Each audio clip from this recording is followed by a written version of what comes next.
పిల్లకాయలు పాలు తాగకపోతే ఏం చేయాలి? ఈ వీడియో చూడాలి.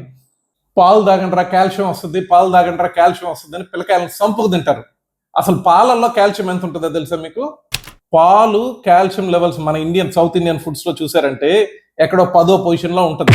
కాల్షియం దేంట్లో ఎక్కువగా ఉంటుందో చెప్తా, కానీ ముందు అసలు కాల్షియం వల్ల ఉపయోగాలు ఏందో చూద్దాం. రకరకాల ఉపయోగాలు ఉంటాయి జనరల్ హెల్త్ కి సంబంధించి, వాటి గురించి కాదు. 99% మన శరీరంలో ఉండే కాల్షియం ఉండేది ఎముకల్లో, పళ్ళల్లో.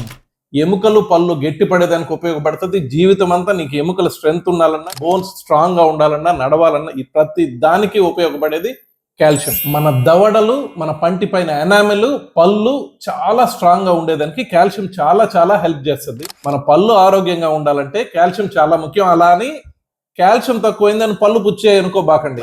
99% పళ్ళు పుచ్చడానికి, చిగుర్ల జబ్బులు రావడానికి తమరు తినే ఆహారాలు, తమర బ్రషింగ్ అలవాట్లే కారణం. ఫస్ట్ పొజిషన్ లో ఏమొస్తుంది తెలుసా? నువ్వులు, కరేపాకు, మునగాకు, తోటకూర, రాగి ఇవన్నీ దాటిన తర్వాత ఎక్కడో 10వ ప్లేస్ లో పాలు ఉంటాయి. మీ పిల్లోడు ఫస్ట్ రావాలని కోరుకుంటారా, 10th ర్యాంక్ రావాలని కోరుకుంటారు మీరు? సో పిల్లకాయలు పాలు తాగము అంటే మన నువ్వులు ఒకటి తినిపించేసి పంపించేయండి స్కూల్ కూడా పోతారంటే. అంతకు మించిన కాల్షియం సోర్స్ ఇంకోటి లేదు.